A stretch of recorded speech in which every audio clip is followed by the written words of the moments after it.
अस्सलाम वालेकुम नाजरीन, आप देख रहे हैं नया पाकिस्तान और मैं हूं शहजाद इकबाल। 26वीं आईनी तरमीम के जरिए बतौर chief justice Pakistan justice Mansoor Ali Shah का रास्ता रोकने और अदलिया में रेगुलर और आईनी बेंचेस की तकसीम के बाद हुकूमत पर यह तनकीद होती रही है कि जुडिशल कमीशन में हुकूमती अरकान की तादाद बढ़ने के बाद हुकूमत हाई कोर्ट्स में अपने मर्जी के जजेस लगा रही है, जबकि अब हुकूमत पर इस्लामाबाद हाई कोर्ट में अपने तरजीही चीफ जस्टिस की तकर्रुरी यकीनी बनाने के लिए दूसरे हाई कोर्ट से जज लाने की कोशिशों के इल्जाम भी लग रहे हैं, जिस पर कल इस्लामाबाद हाई कोर्ट के 5 जजेस ने भी अपने खत में ऐसे किसी मुमकिना इकदाम को आइन के साथ फ्रॉड करार दिया है। 26वीं आईनी तरमीम और अदलिया में जजेस की तादाद में इजाफे के कानून साजी के बाद सिंध हाई कोर्ट में 12, बलूचिस्तान हाई कोर्ट में 3, जबकि इस्लामाबाद हाई कोर्ट में 2 जजेस का जा चुका है। और आज जुडिशल कमिश्नर ऑफ पाकिस्तान ने पेशावर हाई कोर्ट में 10 नए जजेस के नामों की मंजूरी दे दी है, जिसमें 2 डिस्ट्रिक्ट जजेस के अलावा 8 वकला को पेशावर हाई कोर्ट में जज मुकर्रर किया गया है। इजलास के जारी एलामिया के मुताबिक तकरीरों की मंजूरी कसरत राय की बुनियाद पर की गई और यह मुत्तफिका फैसला किया गया है कि जिन अफराद के नामों की मंजूरी नहीं दी गई उन्हें मुस्तकबिल में असामियों की सूरत में दोबारा नामजद किया जा सकेगा। अहम बात यह कि 26वीं तरमीम के बाद हाई कोर्ट्स में जजेस की तकर्रुरी के लिए जुडिशल कमीशन 16 या 17 अरकान पर मुश्तमिल होता है, जिसमें सुप्रीम कोर्ट के जजेस के तकर्रुर के लिए कायम जुडिशल कमीशन के 13 अरकान के अलावा मुतल्लिका हाई कोर्ट के चीफ जस्टिस, हाई कोर्ट के आईनी बेंच के सबरा, सूबाई वजीर कानून और सूबाई बार काउंसिल के नामजद करदा वकील इजाफी अरकान होते हैं। आज के इजलास में जराये के मुताबिक 15 अरकान ने शिरकत की। जस्टिस मुनीब अख्तर ने बैरून मुल्क होने की वजह से इस इजलास में शिरकत नहीं की, जबकि पेशावर हाई कोर्ट में आईनी बेंच ना होने की वजह से इसके सबरा की नशिस्त भी खाली रही। जराये के मुताबिक पेशावर हाई कोर्ट के लिए जिन नामों की मंजूरी दी गई उनमें से हर एक को 10 से ज्यादा वोट मिले और पाकिस्तान तहरीक इंसाफ के 3 अरकान ने इनकी मुखालफत की, जबकि आज के इजलास में चीफ जस्टिस याया आफरीदी ने वोटिंग में हिस्सा नहीं लिया। अहम बात यह कि पेशावर हाई कोर्ट में जज के लिए पाकिस्तान तहरीक इंसाफ की जानिब से additional advocate general Khyber Pakhtunkhwa Syed Kausar Ali Shah को भी नामजद किया गया था, लेकिन उनके नाम को मंजूर नहीं किया गया, जिसके बाद उन्होंने ओहदे से इस्तीफा देते हुए जुडिशल कमीशन पर जानिबदारी के इल्जाम आयद किए हैं और कहा है कि उनका नाम सिर्फ इसलिए मुस्तरद किया गया क्योंकि उन्होंने अपनी पाकिस्तान तहरीक इंसाफ मेंबरशिप से मुस्ताफी होने का बयान हल्फी जमा नहीं कराया था। Sindh high court, Balochistan high court और इस्लामाबाद हाई कोर्ट के बाद अब पेशावर हाई कोर्ट में भी इजाफी जजेस तैनात किए जा चुके हैं और अब 7 फरवरी को लाहौर हाई कोर्ट में, जबकि 10 फरवरी को सुप्रीम कोर्ट में इजाफी जजेस की मंजूरी दी जाएगी, जिसमें मुमकिना तौर पर मौजूदा chief justice Islamabad high court justice Aamir Farooq को भी सुप्रीम कोर्ट का जज मुकर्रर किया जा सकता है और इनकी सुप्रीम कोर्ट में मुमकिना तकर्रुरी और उनकी जगह इस्लामाबाद हाई कोर्ट में नए चीफ जस्टिस की तकर्रुरी का मामला पहले ही मुतनाज़ा हो चुका है। पिछले एक हफ्ते से यह कियासराइयां जारी थी कि जस्टिस आमिर फारूक के बाद इस्लामाबाद हाई कोर्ट के मौजूदा जजेस में से चीफ जस्टिस के इंतखाबात की बजाय लाहौर हाई कोर्ट से सीनियरिटी में 15वें नंबर पर मौजूद जस्टिस सरफराज डोगर को इस्लामाबाद हाई कोर्ट ट्रांसफर करके चीफ जस्टिस बनाया जा सकता है और उनके अलावा भी लाहौर हाई कोर्ट के 2 जजेस के नाम सामने आ चुके हैं। लेकिन कल इस्लामाबाद हाई कोर्ट के 5 जजेस ने चीफ जस्टिस ऑफ पाकिस्तान समेत दीगर मुतल्लिका चीफ जस्टिस को खत लिखकर बाहर से जज लाकर चीफ जस्टिस बनाने की मुखालफत की है और यह मुतालबा किया है कि इस्लामाबाद हाई कोर्ट के 3 सीनियर जजेस में से ही चीफ जस्टिस का इंतखाब किया जाए। इन 5 जजेस ने अपने खत में कई अहम कानूनी नुकात और सवालात उठाए हैं। इस्लामाबाद हाई कोर्ट के 5 जजेस ने अपने खत में लिखा है कि अल जिहाद ट्रस्ट केस के सुप्रीम कोर्ट के फैसले की रोशनी में दूसरी हाई कोर्ट से जज लाने के लिए बामानी मुशावरत जरूरी है और दूसरी हाई कोर्ट से जज लाने के लिए वजूहात देना भी जरूरी है। खत में जजेस ने इस बात पर जोर देते हुए लिखा है कि सदर मुमलिकत को जजेस के ट्रांसफर की एडवाइस ना दी जाए। खत के मुताबिक 26वीं आईनी तरमीम में कानून साजों ने मुस्तकिल तबादले की इजाजत नहीं दी। जजेस के तबादले से मुतल्लिक आर्टिकल 200 में कोई तब्दीली नहीं की गई है। इस पर होने वाले जज को आइन के आर्टिकल 194 के तहत नया हल्फ उठाना होगा, इसलिए ट्रांसफर होने वाले जज की सीनियरिटी का तयन उस तारीख से किया जाएगा जिस दिन वो हल्फ उठाएंगे। लाहौर हाई कोर्ट से इस्लामाबाद हाई कोर्ट जज को चीफ जस्टिस बनाने के लिए लाया गया तो यह आइन के साथ फ्रॉड होगा। नए आर्टिकल 175A के तहत हाई कोर्ट में चीफ जस्टिस का तकर्रुर उस हाई कोर्ट के 3 सीनियर जजेस में से ही होना चाहिए।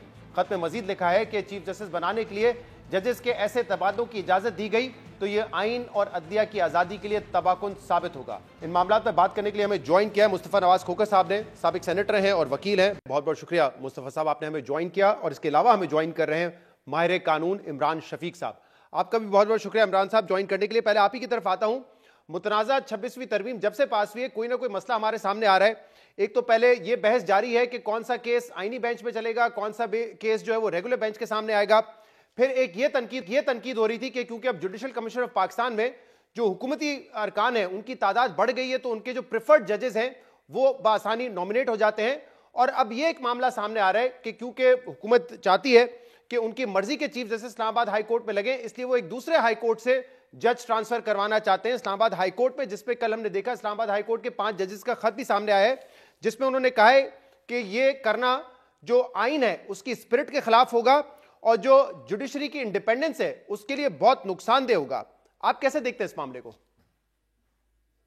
देखिए शहजाद, ये बिल्कुल दुरुस्त बात है कि 26वीं आईनी तरमीम बहसियत मजमूई कुली तौर पर ये बुनियादी तौर पर अदलिया को अपने कंट्रोल में लाने के लिए लाई गई है।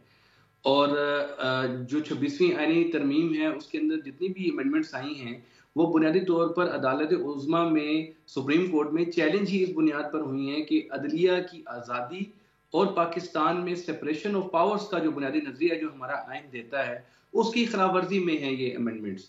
तो अब 26वीं आईनी तरमीम के नताइज सामने आना शुरू हो गए हैं। यानी जिन मकासद के लिए ये 26वीं आईनी तरमीम लाई गई थी, अब बड़ी सुबक रफ्तारी के साथ, इंतहाई तेजी के साथ और गर्मजोशी के साथ जो है वो उसके मकासद पर अमल पैरा हो रही है हुकूमत। और वो जो तस्वुर है, जो बात की गई थी कि हुकूमत ये चाहती है कि कोर्ट पैकिंग कर दे, यानी हर तरफ जो है वो सिर्फ और सिर्फ हुकूमत के लगाए हुए जज ही नजर आए, अब वो अमल जो है वो तकरीबन ये तेजी के साथ पाया तकमील को अब पहुंचने को है। तो बुनियादी तौर पर इस्लामाबाद हाई कोर्ट के जज साहब ने जब पिछले दिनों तकरीर की, उन्होंने जो बात की वो 26वीं आईनी तरमीम के मकासद में से एक मकसद नजर आती है। यानी उन्होंने कहा था कि 26वीं आईनी तरमीम करने की एक वजह हमारे 6 जजों का जो खत है वो है। तो वो उन्होंने तो मुकम्मल तौर पर उसको कहा, मैं मुकम्मल तौर पर तो नहीं समझता, लेकिन बुनियादी तौर पर वो एक बहुत बड़ा मुहर्रिक है।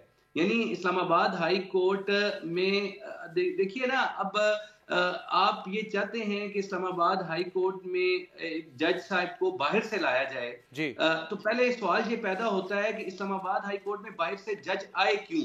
यानी जब भी कभी आप ये बात, तो ये हुकूमत को एक है, आपके पास आईनी तौर पर आर्टिकल 200 में एक इख्तियार मौजूद है कि आप किसी एक हाई कोर्ट से दूसरे हाई कोर्ट में जज को उसकी मर्जी के साथ, प्रेसिडेंट दोनों हाई कोर्ट के जजेस के साथ, चीफ जस्टिस साहिबान के साथ कंसल्टेशन करके वो वहां जज ले आएगा। ये तो एक आइन के अल्फाज हैं, लेकिन इन अल्फाज पर अमल दरामद कब करना है, क्या कभी इन अल्फाज पर अमल दरामद किया गया है, तो किस अंदाज में किया गया है, उसकी माकूल वजूहात क्या हैं? यानी जब आपके पास कोई इख्तियार होता है, उस इख्तियार को इस्तेमाल करने की बज़ाहिर कोई जवाज और कोई उसकी माकूल वजह नजर आनी चाहिए। इसमें इमरान साहब, क्योंकि कल जो 5 जजेस का खत आया उसमें स्पिरिट का तो जिक्र किया आइन के, लेकिन कुछ कानूनी नुकात भी उठाए। एक तो उन्होंने ये कहा है कि जो अल जिहाद केस है उसके बाद मीनिंगफुल कंसल्टेशन होनी चाहिए बिटवीन द प्रेसिडेंट और जो रेलिवेंट चीफ जस्टिस हैं हाई कोर्ट के और चीफ जस्टिस ऑफ पाकिस्तान।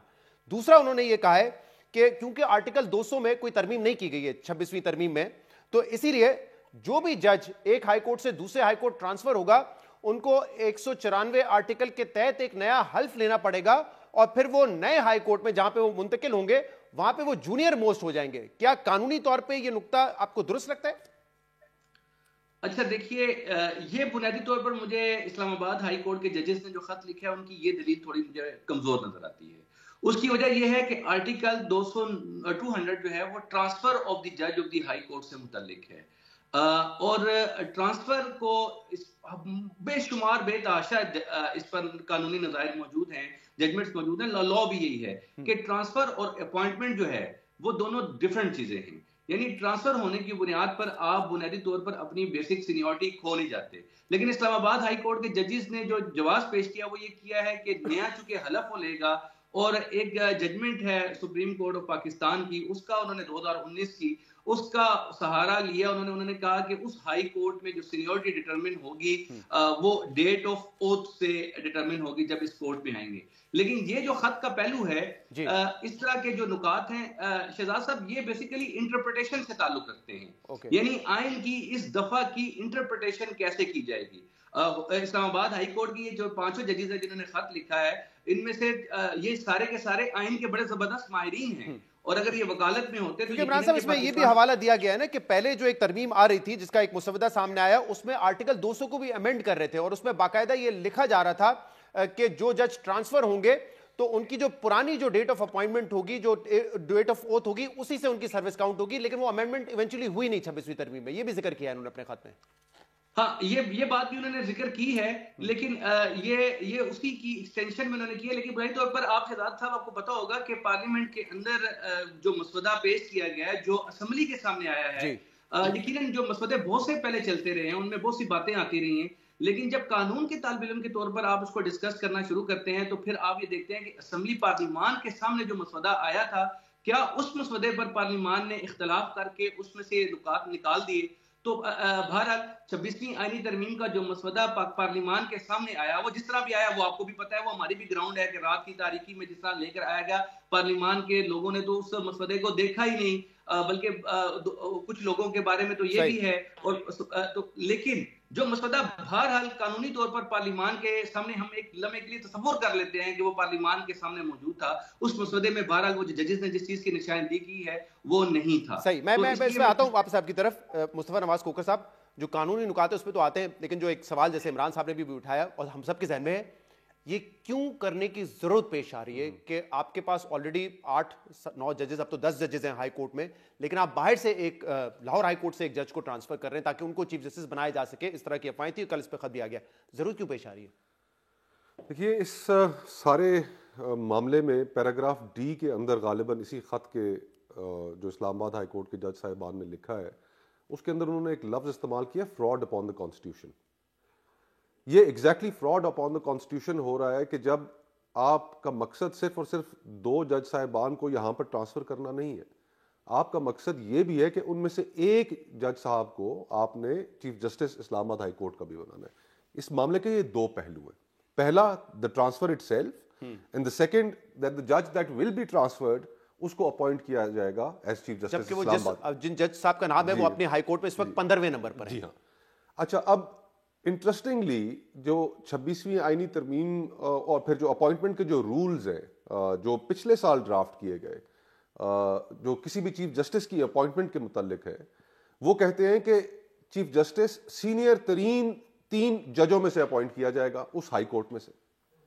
तो जब आपका मकसद ही ये है कि आपने 3 इस्लामाबाद हाई कोर्ट की जो एग्जिस्टिंग सीनियरिटी है आपने उसको डिस्टर्ब कर देना है, आपने बाहर से एक जज लाकर उसको चीफ जस्टिस बनाना है, तो ये दुरुस्त लफ्ज इस्तेमाल किया है जज साहिबान ने कि ये फ्रॉड अपॉन द कॉन्स्टिट्यूशन है।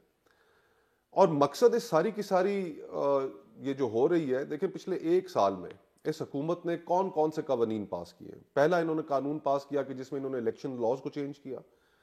उसके तहत जो पिटिशंस थी, इलेक्शन पिटिशंस, वो इन्होंने अदलिया से लेकर इन्होंने अलग ट्रिब्यूनल बना लिए, रिटायर्ड जजेस पे भी, रिटायर्ड जजेस पे वहां पर भेज दी। फिर 26वीं आईनी तरमीम की अदलिया को फतह करने के लिए सेपरेशन ऑफ पावर्स का जो कॉन्सेप्ट है उसको डिस्टर्ब कर दिया। और फिर आखिरी जो मीडिया रह गया था, उस पहाड़ी को भी फतह करना जरूरी था, तो पीका के कवानीन ले आए। तो ये वो कवानीन और वो ट्रेजेक्ट्री है कि जो किसी जमहूरी हुकूमत की नहीं हो सकती, कि जो फ्रीडम ऑफ एक्सप्रेशन से भी खाइफ है, जो इंडिपेंडेंस ऑफ जुडिशरी से भी खाइफ है, जो चाहती है कि सिर्फ और सिर्फ उसी का जो एजेंडा है वही टो किया जाए, कोई तनकीदी आवाजें ना हो और अदलिया एक सेकंड फिडल का काम करे। जो मुल्क में पॉलिटिकल विक्टिमाइजेशन की वेव है, ये पॉलिटिकल विक्टिमाइजेशन की वेव एक प्लाइंट अदलिया के बगैर किस तरह मुमकिन है? वो तहफ़्फ़ुज़ जरूरी है। अगर हम एक सियासी जमात को देख लें कि जिसके पिछले 2-3 सालों में जिसने फेस की हैं तमाम चीजें, तो वो जितने भी ट्रायल्स हुए, जितनी भी सजाएं हुई, वो आला अदालतों की स्क्रूटनी के मेयार पे पूरा नहीं उतर पाई। इद्दत केस आप उठाकर देख लीजिए, आप दीगर और केसेस उठाकर देख लीजिए। तो मकसद सिर्फ और सिर्फ ये है कि एक प्लाइंट अदलिया हमारे सामने मौजूद हो, हम जिसके साथ इस मुल्क में पॉलिटिकल विक्टिमाइजेशन करें, जिस तरह का हम पॉलिटिकल डिस्पेंसेशन को कायम रखना चाहते हैं, उस तरह रखने में हमारे खिलाफ कोई जज उठकर खड़ा ना हो, कोई अदालती फैसला हमारे आड़े ना आए। तो मुस्तफा साहब, इसमें ऑब्वियसली जो अब अहम किरदार होगा वो चीफ जस्टिस ऑफ पाकिस्तान का भी होगा। तो आपको नजर आ रहा है इस वक्त जो आपने एक तजिया दिया, ये इमरान साहब ने बात की अभी, कि प्रेसिडेंट जब कंसल्ट करेंगे उनसे, तो वो कंसल्टेशन किन बुनियाद पे होगी? कोई रीजनिंग तो होगी ना, क्योंकि इस जो 5 जजेस का खत है उसमें तो लिखा हुआ है कि लाहौर हाई कोर्ट में तो 60 जजेस की आसामियां हैं, लेकिन वहां पे 35 इस वक्त जजेस हैं। हाई कोर्ट में, इस्लामाबाद हाई कोर्ट में सिर्फ 2 जजेस इस वक्त कम है, जो 12 की तादाद वहां पर है मैक्सिमम। तो कैसे जस्टिफाई करेंगे इसको? इसके ऊपर जस्टिफिकेशन तो कोई खैर बनती नहीं है, ना आईनी और ना कानूनी। इसके ऊपर जो सबसे बड़ा रिएक्शन आएगा वो वकला और इस्लामाबाद के वकला की जानिब से आएगा। इस्लामाबाद बार काउंसिल की स्टेटमेंट ऑलरेडी आ चुकी है।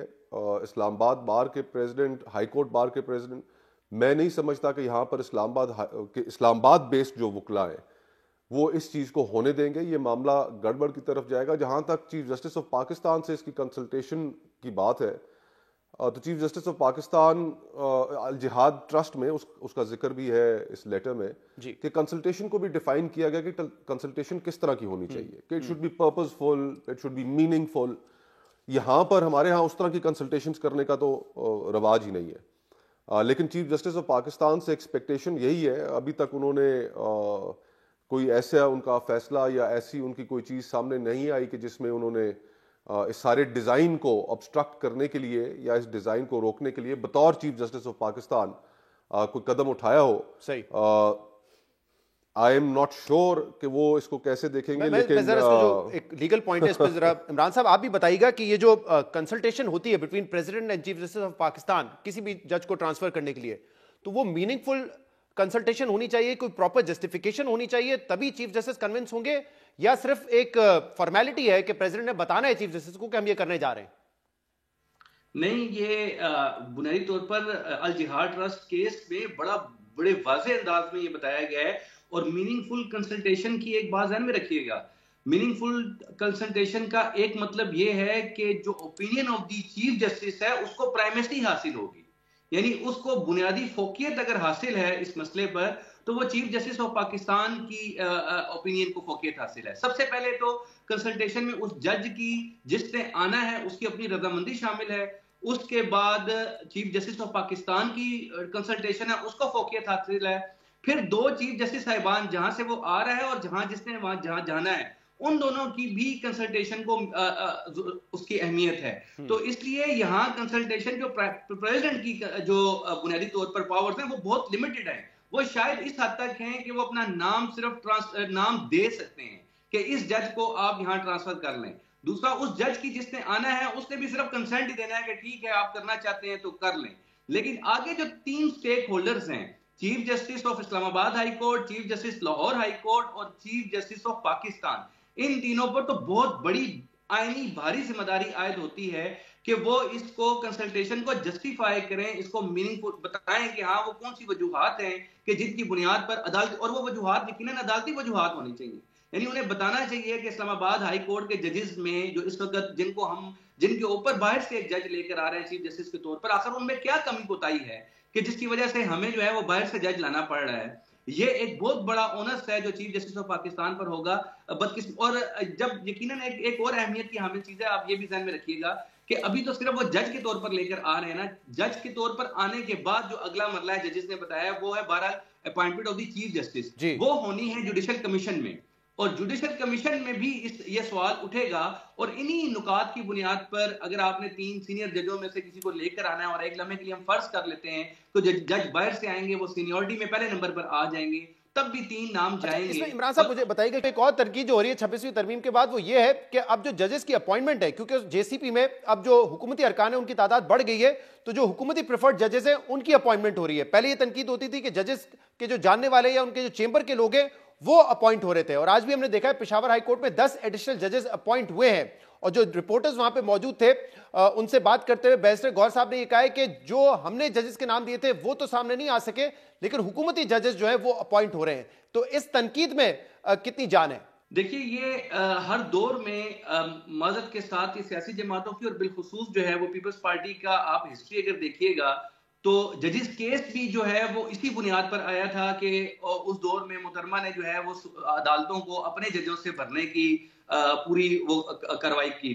और इसी तरह आज भी जो ये पूरी बिलावल भुट्टो साहब जो रोजाना जिसकी स्टेटमेंट देते हैं कि पार्लिमान जो है सुप्रीम है, हालांकि पाकिस्तान के आइन की रूह से पार्लिमान कोई सुप्रीम नहीं है, बल्कि अब तो बरतानिया जो है जिसके डाइशे का जो पूरा बुनियादी तस्वुर है कि जनाब वहां की पार्लिमान सुप्रीम है, वो वहां भी वो तस्वुर अब खत्म हो चुका है। वो कहते हैं पार्लिमान कोई सुप्रीम नहीं है, हमारा जो कानून है, आइन है, वो उसकी प्रिंसिपल्स हैं जो है उनको सुप्रीम के तौर पर देखा जाएगा। तो ये बुनियादी तौर पर तस्वुर ये है कि हम तमाम जजेस अपने भर्ती कर लें और अब तो इस अंदाज में जजेस की अपॉइंटमेंट हो रही है कि ये 26वीं आईनी तरमीम के ऊपर जिन लोगों ने एतराज किया है और जिन्होंने सुप्रीम कोर्ट में पिटीशन फाइल किए हैं, उनके लिए जस्टिफाई करना बहुत आसान हो गया है कि अभी तक तो कोई जज भी आपने ऐसा अपॉइंट नहीं किया जिसमें कानून ये है जजिस केस जो हमारा पाकिस्तान का वो ये है कि प्राइमेसी जो है वो जजिस को हासिल होगी। 18वीं तरमीम के केस में भी नदीम अहमद जो केस है जिसमें सुप्रीम कोर्ट ने पीएलडी 2010 में जिसे सुप्रीम कोर्ट ने कहा कि जिसके नतीजे में 19वीं तरमीम आई, वहां भी जो बुनियादी तस्वुर था वो यही था कि आप अपॉइंटमेंट में कमीशन जरूर बनाएं, पार्लिमानी कमीशन भी बनाएं, लेकिन प्राइमेसी जिसको हासिल होगी वो जजेस के ओपिनियन को हासिल होगी। यानी चीफ जस्टिस ऑफ पाकिस्तान और सीनियर तरीन जजेस जो सुप्रीम कोर्ट के हैं या हाई कोर्ट के चीफ जस्टिस हैं, उनकी ओपिनियन को जो है प्राइमेसी हासिल होगी। जो अदालत में बुनियादी तौर पर 26वीं आईनी तरमीम में अदलिया की आजादी पर हमले का जो तस्वुर है वो भी इसी बुनियाद पर है कि आपने जो जुडिशियल सिस्टम में जजेस की ओपिनियन को बरतरी होनी चाहिए वो आपने खत्म करके एक नॉन जुडिशियल मेंबर्स हैं, अब वो फैसला करते हैं कि जज कौन आएगा और कौन नहीं आएगा।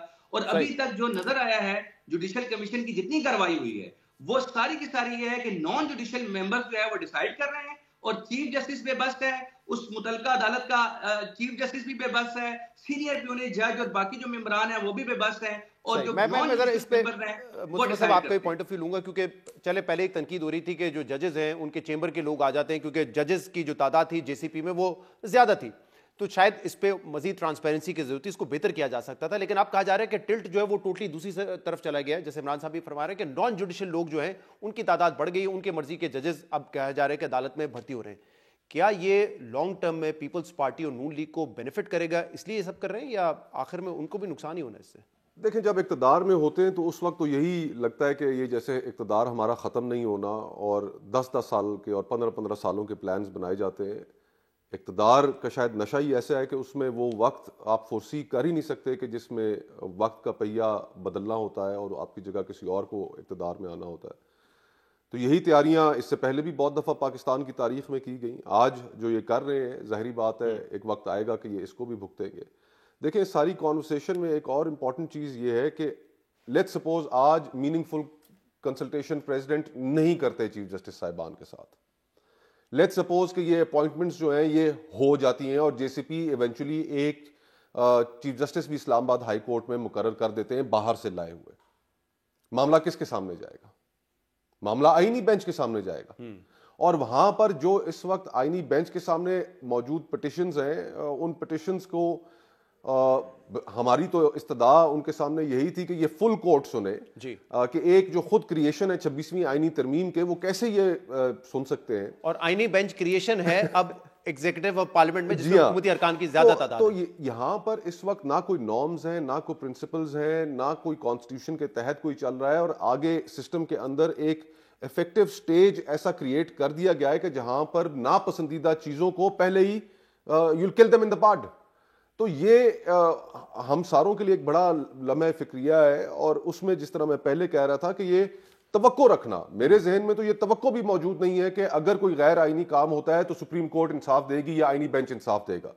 ये जिस पर्पस के तहत सारा कुछ खेल बनाया गया है, वी ऑल अंडरस्टैंड दैट। हमको बच्चे हैं, हमको बेवकूफ हैं, हमें चीजों का नहीं पता कि क्या हो रहा है। तो इसमें जो फोरमोस्ट सबसे इंपॉर्टेंट रोल प्ले करना पड़ेगा वो वकला को करना पड़ेगा। अगर आप अपनी अदलिया के तहफ़्फ़ुज़ के लिए खड़े नहीं हो सकते, अगर आप अपनी जजेस के साथ उनकी सीनियरिटी लिस्ट को डिस्टर्ब होने से नहीं रोक सकते, अगर आपको कबूल है कि बाहर से एक चीफ जस्टिस आ जाए, आज इस वफाक में इस्लामाबाद हाई कोर्ट में चीफ जस्टिस आएगा, आज से आप एग्जैक्टली 2 महीने बाद देखिएगा सिंध और बलूचिस्तान में भी ये चीजें और खैबर पख्तूनख्वा में रिपीट होनी शुरू हो जाएंगी। एक president of course there always be a need, there always be a need. एक आदमी जो है या 2-3 लोग जो हैं जो आजाद जहन के हैं वो इस पूरे निजाम को कबूल नहीं है। खैबर पख्तूनख्वा में भी फिर जजेस आएंगे। तो ये जो वफाकियत का जो कॉन्सेप्ट है 18वीं तरमीम के बाद से, देखें आप इसमें बड़ी मुल्क की चोलें हिला रहे हैं, वो काम कर रहे हैं कि जिससे इवेंचुअली मुल्क एनार्की की तरफ जाएगा। सही। और मजीद पॉलिटिकल डिस्टेबलाइजेशन लिखा भी है कि हमारे पास कोई यूनिफाइड फेडरल जस्टिस सिस्टम तो नहीं पाकिस्तान में। एक क्विकली कमेंट कर दीजिएगा इमरान साहब, क्योंकि हुकूमत के कुछ अरकान जो वज़रा आके दलील दे रहे हैं कि पहले भी जजेस ट्रांसफर हुए इस तरीके से, जिसमें जस्टिस सरदार मोहम्मद असलम का नाम लिया जाता है, जस्टिस बिलाल खान है, जस्टिस इकबाल हमीद और रहमान है। क्या सेम सिनेरियो था जो आज है, उसको कंपेयर किया जा सकता है उन ट्रांसफर्स को? नहीं शहजाद साहब, वो जब इनिशियल अपॉइंटमेंट होती है किसी कोर्ट की, जब नई तश्कील होती है, इस्लामाबाद हाई कोर्ट की जब तश्कील हो रही थी, वो बिल्कुल इंटायरली एक डिफरेंट सिनेरियो था। उसके बाद 18वीं तरमीम के बाद जो जजेस अपॉइंट हुए, जिस तरीके से चीफ जस्टिस लगता रहा, इस्लामाबाद हाई कोर्ट अब खुद पिछले 15 साल में एक बजाते खुद एक बड़ा इंस्टीट्यूशन बन चुका है, और उसी इंस्टीट्यूशन से खौफ है कि जिसकी बुनियाद पर यह सारी कार्रवाई की जा रही है। ये बार बार बैरिस्टर साहब ने एक बात कही है कि वकला को अपना किरदार अदा करना पड़ेगा, लेकिन मैं आपको एक बात बताऊं, पिछली दफा जब सुप्रीम कोर्ट में समाअत हो रही तो जस्टिस जमाल खान मंदोखैर साहब ने 26वीं आईनी तरमीम के मुकदमे में एक सवाल किया। वो सवाल पूरे पाकिस्तान के वकला के लिए एक बड़ा मैनी खेज है। उन्होंने कहा, अच्छा ये इन पिटीशन में आप सारे लोग आए हैं, लेकिन ये सुप्रीम कोर्ट बार एसोसिएशन और पाकिस्तान बार काउंसिल कहां है? तो वो तो वहां मौजूद नहीं है उस पिटीशन में। तो सुप्रीम कोर्ट बार एसोसिएशन के सेक्रेटरी साहब ने अपनी जाती हैसियत में एक पिटीशन फाइल कर रखी है। बहरहाल वकला के जो सबसे बड़े नुमाइंदे हैं सुप्रीम कोर्ट बार एसोसिएशन और पाकिस्तान बार काउंसिल, वो इस वक्त कहीं भी वो नजर नहीं आ रहे और ना ही वो नजर आएंगे, क्योंकि इस वक्त जो जुडिशल कमीशन है पाकिस्तान का, उसको चीफ जस्टिस ऑफ पाकिस्तान नहीं चला रहे, उसको आजम नजीर तारड़ साहब वजीर कानून चला रहे हैं। और जिस तरफ वो खड़े हैं उसी तरफ के जजेस अपॉइंट होते हैं, वही सारी मेजोरिटी है, वही सारे फैसले करता है और उसी की बुनियाद पर चीजें चल रही हैं। अब ये देखना ये है कि इंडिपेंडेंस ऑफ जुडिशरी का जो हम तसव्वुर है, सेपरेशन ऑफ पावर्स का जो नजरिया है, वो कैसे चल रहा है। इस लास्ट आपका जो कमेंट था उसमें हम चाहेंगे कि लॉ मिनिस्टर साहब आके अपना भी मौकिफ दे। फिलहाल तो जुडिशल कमीशन ऑफ पाकिस्तान के वो एक मेंबर तो हैं, लेकिन आप कह रहे हैं कि इल्जाम उनके ऊपर ये कि वो जो है वो सारे मामला को चला रहे हैं। बहुत बहुत शुक्रिया इमरान शफीक साहब और मुस्तफा नवाज खोखर साहब मौजूद है प्रोग्राम में। एक ब्रेक शामिल करते हैं, मजीद बात करेंगे। Stay with us. Welcome back. पिछले 2 सालों के दौरान रिकॉर्ड महंगाई, आईएमएफ के मुतालबे पर भारी टैक्स लगाने और अवाम से तारीख की सबसे बड़ी कुर्बानी लेने के बाद हुकूमत एक बार फिर रियल एस्टेट सेक्टर को अरबों का फायदा देने का मंसूबा बना रही है। हुकूमत उसी प्रॉपर्टी सेक्टर को फिर से नवाजने की तैयारी कर रही है जिसके बारे में वजीर आजम समेत हुकूमती वुज़रा ये कहते रहे कि ये सेक्टर टैक्स नेट से बाहर है, ये सेक्टर बहुत कम टैक्स देता है, ये एक ऐसा सेक्टर है जिसमें स्पेकुलेशन बहुत ज्यादा है, जिसकी वजह से इस सेक्टर पर टैक्स लगाना बहुत जरूरी है। मगर अभी इस सेक्टर पर टैक्स लगे कुछ ही माह गुजरे थे कि हुकूमत अपने ही दावों के बरक्स रियल एस्टेट सेक्टर पर टैक्स में कमी लाने की तजावीज सामने ले आई है, जिससे न सिर्फ अब तक किए गए मुआशी रिफॉर्म्स को नुकसान पहुंचने और मुआशी अदम इस्तेहकाम का खदशा है, बल्कि एक बार फिर सारा सरमाया सनतों समेत दीगर पैदावारी शोबों पर लगने के बजाय प्लॉटों के कारोबार जैसे गैर पैदावारी सेक्टर में पार्क होने का खदशा है, जो मुल्क में ना कोई नौकरी पैदा करता है और ना मुनसिफाना टैक्स देता है, बल्कि काले धन की सूरत में दौलत को एक तबके तक महदूद करता है। बल्कि इस सेक्टर को मराद देने के नतीजे में फाइलों का जो कारोबार शुरू होता है उससे अपना घर बनाने का ख्वाब आम आदमी की पहुंच से मजीद दूर हो जाता है। इस हवाले से वजारत टास्क फोर्स ने अगले 3 माह के लिए जो शॉर्ट टर्म तजावीज़ पेश की हैं, उसके मुताबिक प्रॉपर्टी खरीदने वालों पर विद होल्डिंग टैक्स को 4% से कम करके 0.5%, जबकि प्रॉपर्टी फरोख्त करने वालों पर विद होल्डिंग टैक्स को निस्फ किया जाएगा।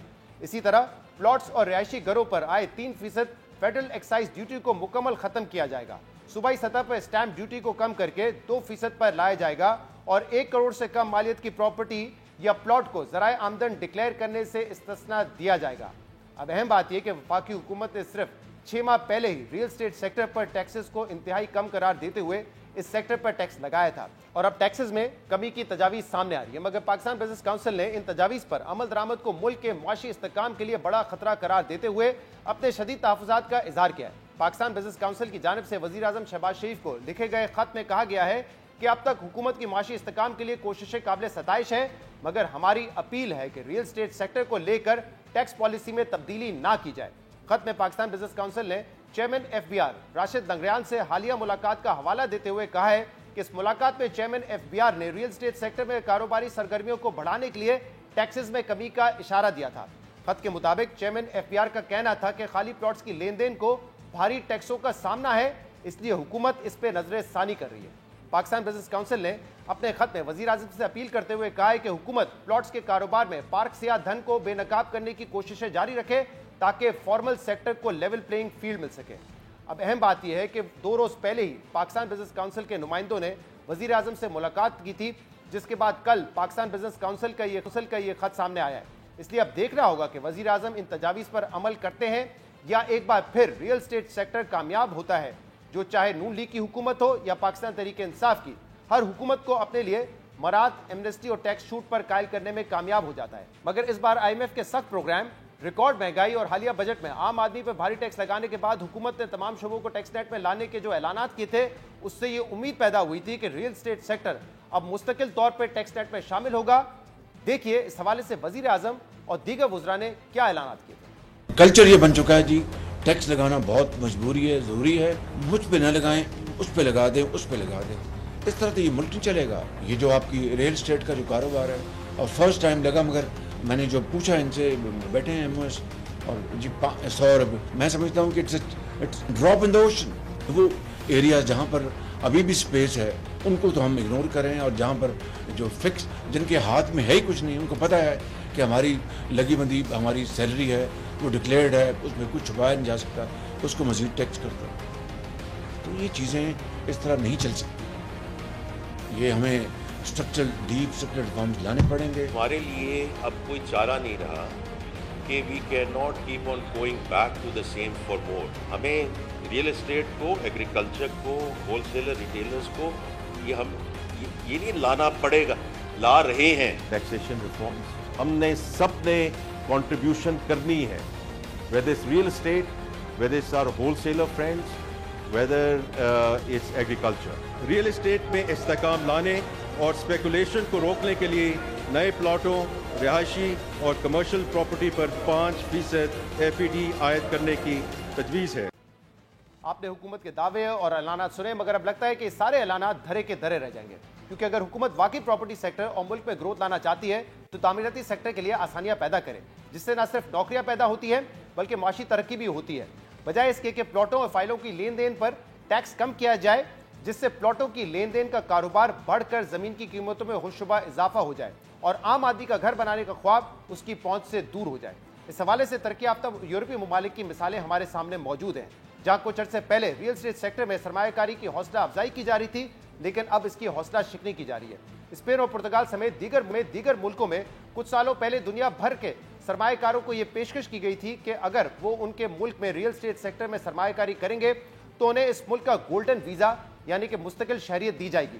जिसके बाद रियल एस्टेट सेक्टर में भारी सरमायाकारी तो देखी गई, मगर सरमायाकारी की आड़ में इस सेक्टर में काले धन को पार्क करने और मनी लॉन्ड्रिंग, करप्शन और टैक्स चोरी के इल्जामात भी सामने आए, जबकि बैरूनी सरमायाकारी के नतीजे में इन ममालिक में प्रॉपर्टी और जमीन की कीमतों में इस हद तक इजाफा हुआ कि उन ममालिक में शहरी एहतजाज के लिए सड़कों पर बाहर आने पर मजबूर हो गए। बहरहाल हुकूमत अब रियल एस्टेट सेक्टर को टैक्स छूट देने पर रही है, मगर क्या हुकूमत को ऐसा करना चाहिए या नहीं, इस पर हम बात करेंगे। एक ब्रेक के बाद हमारे साथ मौजूद होंगे पाकिस्तान के साबिक वजीर खजाना डॉक्टर मिफ्ता इस्माइल।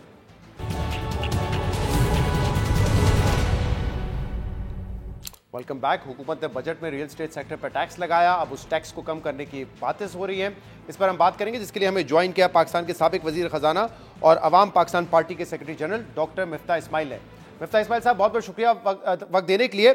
जब टैक्स लगाया गया था रियल एस्टेट सेक्टर पे तो ये कहा था कि मुनसिफाना टैक्स होना चाहिए बाकी सेक्टर्स के साथ साथ इस सेक्टर पे भी, और कहा था कि बिल्कुल ड्रॉप इन ओशन, बहुत मामूली टैक्स है, और क्योंकि इस सेक्टर में स्पेकुलेशन बहुत ज्यादा होती है तो उसको कम करने के लिए भी इस सेक्टर पर टैक्स आयद करना जरूरी है।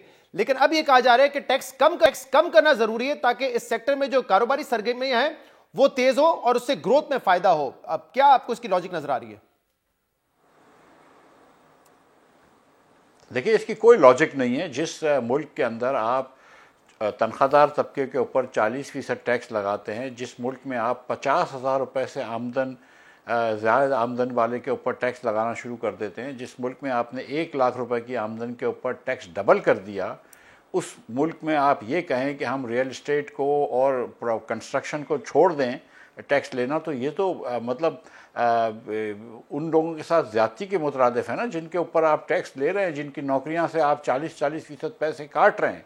ये तो इस वक्त मदद जो है वो नौकरी पेशा लोगों की करने की ज़रूरत है। इस वक्त जो है वो रिलीफ अगर पहुंचानी है तो किसी छोटे किसान को या फैक्ट्री के मजदूर को पहुंचानी है, ना कि आप बड़े बड़े साहूकारों को रिलीफ पहुंचाएं कि जिनके पास 2-2 हज़ार गज़ के 4-4 हज़ार गज़ के प्लॉट्स हों डिफेंस के एरियाज़ के अंदर मुख्तलिफ शहरों के।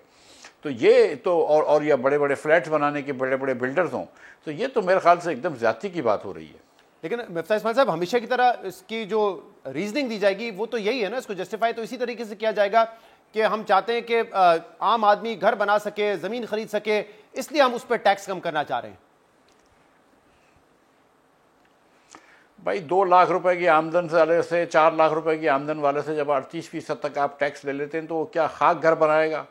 वो बिजली के बिल तो भर नहीं सकते, बच्चों की स्कूल की फ़ीस तो भर नहीं सकते, 3 मरतबा अपने बच्चों की कफालत तो कर नहीं सकते। आप क्या बातें कर रहे हैं? आपको भी पता है और मुझको भी पता है कि इमारात जो हैं ये छोटे कारोबारी के लिए या छोटे नौकरी पेशा लोगों के लिए नहीं है। जब ये बात कर रहे हैं कि 2.5 करोड़ रुपए या 1 करोड़ रुपए या 5 करोड़ रुपए तक की डिक्लेयर ना करो इनकम, तो ये बताएं कि तनख्वाहदार तबका जो है वो 1 रुपया भी डिक्लेयर करे, मैन्युफैक्चरर जो है वो 1 लाख रुपया भी डिक्लेयर करे, लेकिन रियल एस्टेट वाला जो है वो करोड़ रुपया डिक्लेयर ना करे।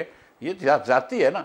आपको ये बात माननी होगी कि आप नौकरी पेशा लोगों के साथ ज्यादती कर रहे हैं। आपको ये बात माननी होगी कि आप गरीब लोगों के साथ ज्यादती कर रहे हैं। 18% सेल टैक्स लगा दिया आपने, 2% उसके ऊपर एक और टैक्स लगा दिया क्योंकि आप दुकानदारों से टैक्स नहीं ले सकते, और अब आप जो है वो बड़े बड़े प्रॉपर्टी डेवलपर्स को टैक्स की छूट दे रहे हैं।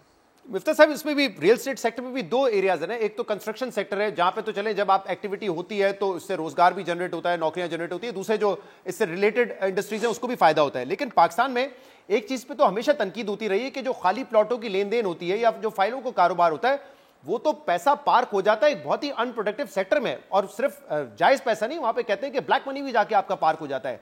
उस पर टैक्स कम करने की फिर वो क्या लॉजिक है? उसकी तो कोई लॉजिक नहीं नजर आती। और उस पर फिर उसके बाद ये भी कि आप जो पैसे जो आप डिक्लेयर नहीं कर रहे हैं आपको उसकी भी नंबर बढ़ा रहे हैं कि आपको 1 करोड़ रुपए तक के या 2.5 करोड़ रुपए तक के पैसे डिक्लेयर करने की जरूरत नहीं है सोर्स ऑफ इनकम। तो ये तो ज्यादती, ये तो बड़ी अजीब सी बात है। देखें, अगर आप कंस्ट्रक्शन के ऊपर आप इस चीज़ के ऊपर रियायत दें, वैसे तो आप किसी भी इंडस्ट्री के ऊपर रियायत दें तो आप ये आर्गूमेंट कर सकते हैं कि इंडस्ट्री चल जाएगी। अगर आप सेल टैक्स साबुन के ऊपर कर दें तो साबुन ज़्यादा बिक जाएगा, अगर आप सेल टैक्स शैम्पू के ऊपर कम कर दें तो शैम्पू ज़्यादा बिक जाएगा। ये आर्गूमेंट तो कहीं पर भी हो सकती है। टैक्स का बोझ तो पाकिस्तान में दुनिया में सबसे ज़्यादा है, इसमें कोई बहस नहीं है। बिजली और गैस के पाकिस्तान में जितने निर्ख हैं इतने कहीं हैं। 40% लोग पाकिस्तान में गुर्बत के नीचे हैं। लेकिन इस हुकूमत को आप प्रायोरिटीज़ देखें इस हुकूमत की, कि इस हुकूमत को समझ भी आया है तो ये समझ आया है कि यार वो जो काला धन है उसको पूछो ना रियल एस्टेट खरीदने वाले को। तो ये तो एकदम सरासर ज्यादती है। और मैं समझता हूं कि अगर हुकूमत को कोई टैक्स कम करना चाहिए और बिल्कुल कम करना चाहिए तो सबसे पहले नौकरी पेशा लोगों के ऊपर टैक्स कम करना चाहिए जिनकी आपने कमर तोड़ दी है। और अगर ये बात यहां तक जाती है कि 2.5 करोड़ या 5 करोड़ तक की आप प्रॉपर्टी लेते हैं तो आपको सोर्स डिक्लेयर करने की जरूरत नहीं है, ये तो एक तरीके से एमनेस्टी हो जाएगी। क्या IMF को एतराज नहीं होगा इस बात पर? ये तो कंटिन्यूस एमनेस्टी है। ऑब्वियसली IMF को भी एतराज़ होगा, और कंटिन्यूस एमनेस्टी फिर तो ख़त्म हो गई ना बात। उसका मतलब है कि आपने 5 करोड़ रुपये तक की हर पाकिस्तानी को इजाज़त दे दी कि यार कहीं से भी पैसे लाओ, जमा करो और प्लॉट ख़रीद लो।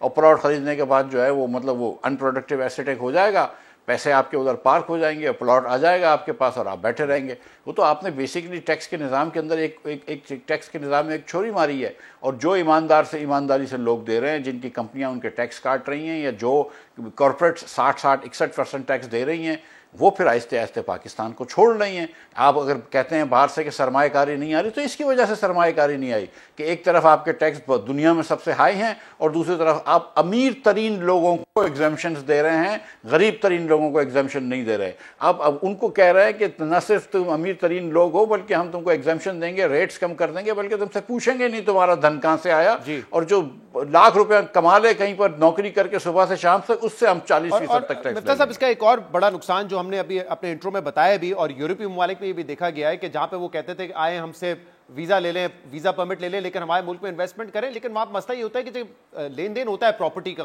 खाली प्लॉट्स का, तो उसकी प्राइस इतनी एस्केलेट हो जाती है कि आम आदमी के लिए तो वैसे ही वो लैंड अफोर्डेबल नहीं रहती, तो वो घर क्या बनाएगा। और इसी वजह से 2022 जून में जब आप वजीर खजाना थे, आपने अनडेवलप्ड प्रॉपर्टी पर टैक्स लगाया था, बहुत मामूली टैक्स था, लेकिन उस वक्त भी दबाव आया और वो टैक्स फिर वापस किया, आपकी हुकूमत ने रिवर्स करना पड़ा वो फैसला। देखिए, पूरा टैक्स वापस नहीं किया था, लेकिन उसमें बहुत सारे एग्जेम्पशंस कर दिए थे कि ये भी एग्जेम्प्टेड है, वो भी एग्जेम्प्टेड है, और उसके बाद फिर मतलब, लेकिन जब तक मैं था जब तक हमने टैक्स वापस नहीं किया था, लेकिन एग्जेम्पशंस हो गए थे और उसके अंदर मजीद वो रियायत मांग रहे थे। लेकिन देखिए, सच्ची बात यह है कि कंस्ट्रक्शन इंडस्ट्री को चलने देना चाहिए। उसमें भी हालांकि कुछ मसाइल हैं, क्योंकि कंस्ट्रक्शन इंडस्ट्री जब आप करते हैं और आपके इंपोर्ट का बिल बढ़ जाता है तो आपके पास वो पैसे नहीं होते, तो या आपको रुपया डिवैल्यू करना पड़ता है या आप करंट अकाउंट डेफिसिट के बहुत सीरियस मसले में चले जाते हैं, या दोनों। तो आपको बेसिकली जो है कंस्ट्रक्शन इंडस्ट्री को भी पहले इतनी इंपॉर्टेंस नहीं देनी चाहिए कि जितनी आपको बरामदात करने वाली इंडस्ट्रीज, एक्सपोर्ट्स करने वाली इंडस्ट्रीज को करना चाहिए, नंबर 1। नंबर 2, रियल इस्टेट की स्पेकुलेशन पाकिस्तान में ख़त्म करनी चाहिए, क्योंकि ये जो गरीब लोग हैं उसकी दस्तरस से वो मज़ीद निकल जाएगा। जब आप मराद देंगे और कीमतें बढ़ेंगी, जब आप ये कीमतें बढ़ेंगी प्लॉट्स की, तो जो गरीब पाकिस्तानी है वो तो कभी फिर खरीद ही नहीं सकेगा प्लॉट। मेरे को तो कोशिश करनी चाहिए कि प्लॉटों की कीमत कम हो। बात होती रही है कि स्टेबिलिटी तो आ रही है मैक्रो इकोनॉमिक नंबर्स में, जो कि बड़ी अचीवमेंट भी है, महंगाई भी हमने उस पर भी काबू पाया है काफी हद तक, लेकिन फिर ये बात होती रही है कि हमें ग्रोथ की तरफ जाना है, क्योंकि जाहिर बात है नौकरियां पैदा करनी है। लेकिन फिर जब भी हम उसकी तरफ जाते हैं, ग्रोथ की तरफ, तो बूम एंड बस्ट साइकिल होता है, हीटअप कर जाती है इकोनॉमी। और ये एक ऐसा कंसर्न है जो कि खुद औरंगजेब साहब शो करते रहे, फाइनेंस मिनिस्टर, कि अगर हम फौरी तौर पर जाएंगे तो बड़ा नुकसान होगा। लेकिन अब ऐसा लग रहा है कि हुकूमत प्रेशर फील कर रही है, और शहबाज शरीफ साहब ने कुछ दिन पहले ये बात की कि हमें जाना पड़ेगा ग्रोथ की तरफ। उन्होंने क्या कहा था, जरा सुनिएगा।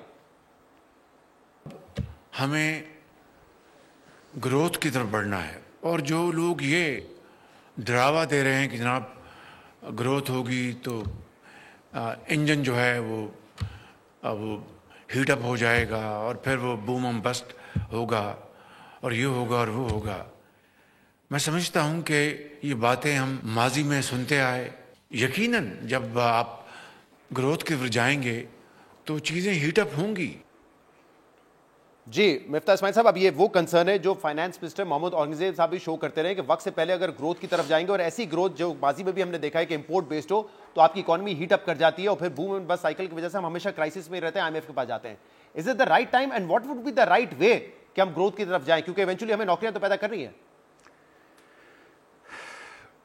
देखिए, जिस मुल्क के अंदर 80 लाख बच्चे पैदा हो रहे हों, 30 से 35 लाख बच्चे हर साल जॉब मार्केट में आ रहे हैं, उधर नौकरियां पैदा करना ज़रूरी है। और हम 40% पाकिस्तानी जो है, 10 करोड़ पाकिस्तानी ख़ते गुरबत के नीचे है, तो नौकरी पैदा करना ना करना ज़्यादती होगी, वो बात समझ में आती है।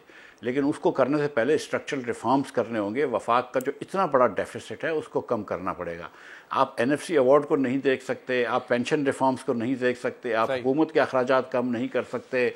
आप पेंशन, आपने कहा था कि वजारतें डिवॉल्व करेंगे, आपने नहीं करी। आपने कहा था वजारतें बंद करेंगे, आपने नहीं की। आपने कहा निचकारी करेंगे, आपने नहीं की। जब तक ये सारे बोझ उठा के रखेंगे, 800,000 अरब रुपए का हुकूमती खसारा, तो इतने बोझ के बाद आप ग्रोथ की तरफ नहीं जा सकते। ग्रोथ के लिए जो पहले इकदाम लेने हैं वो शहबाज शरीफ साहब लेने के लिए तैयार नहीं है। ये सिर्फ बैठ के कुर्सी बचाते हैं। साबिक वजीर खजाना डॉक्टर मिफ्ता इस्माइल साहब हमारे साथ मौजूद थे। हमने इस प्रोग्राम में राशिद लंगरियाल साहब जो कि FBI के चेयरमैन हैं, उनको आने की दावत दी। हमने अली परवेज मलिक साहब जो कि स्टेट मिनिस्टर फॉर फाइनेंस हैं और हाउसिंग कमेटी की, हाउसिंग वजारत की जो टास्क फोर्स है उसके रुकन भी हैं, उनको भी दावत दी। खुर्रम शहजाद साहब जो कि adviser to the finance minister हैं, उनको भी दावत दी प्रोग्राम में आने की। हमारे प्लेटफॉर्म कल भी हाजिर होगा, अगर वो अपना नुक्ता नज़र पेश करना चाहते हैं तो हमें ज्वाइन कर सकते हैं हमारे प्रोग्राम में। फिलहाल आज शो से इजाज़त दीजिए, अल्लाह हाफिज़।